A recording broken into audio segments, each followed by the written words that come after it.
About to talk about the newly established HOME program, which stands for Helping Others Make the Effort, is Kara Yulee. She's the Executive Director of HOME. Hello, Kara. Thank you for joining me. Hi, thank you for having me. Absolutely. So we always like to shed light on this very important scenario of homelessness. So tell us a little bit about helping others make the effort, which most people refer to as HOME.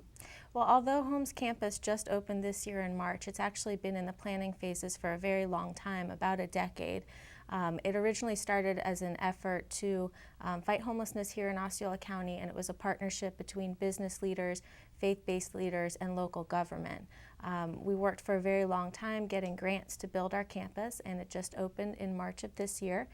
That campus provides residential housing for single homeless moms and their kids, and then we also have a couple of outreach programs that can serve intact families, provide case management and job search skills to families that are struggling. Okay, so it's nice to know that there are options available, but when you talk about homelessness, I don't think people really have a number to associate that with. So can you explain the need for the HOME program with regard to how many people are out there in our county? Absolutely. Well, the Osceola County School District right now estimates that there are about 900 homeless school-age children in this county. So that doesn't include kids that are age 5 and under that aren't yet in the school system.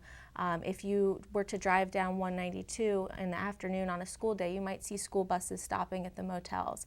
The other big issue that we see is families that are doubled up. We call them couch surfers, where they've got a few nights with one friend or family member and then are forced to move.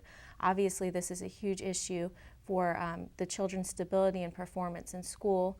And the issue with motels primarily is that a motel costs around $800 a month. So they're paying, market rate for what an apartment might be, but because of that high rate, they can't save enough to move out into an apartment. Okay, and you mentioned that many of these families are living in the hotels, so obviously they need some resources, as you just said, to kind of help them to stabilize their situation so that they aren't living in such a temporary state.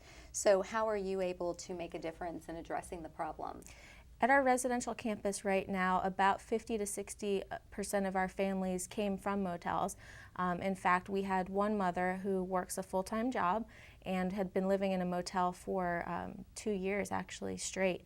And she just celebrated her first Thanksgiving with her family in a real home, and will probably be one of our first graduates. While she was at the HOME campus, what we were able to do is provide a lot of financial literacy skills, budgeting, parenting classes. The residents also pay a program fee, and they also are required to save a monthly amount towards moving out. So we escrow that money for them, and then that's their nest egg when they move on. Okay, now is there a timetable that you give them to meet that next level of success? They enter the program as a 6-month program. We do something called a case plan with them, which is sort of their to-do list. Every 6 months we reassess how they're doing on those goals, and we can have them stay up to 2 years.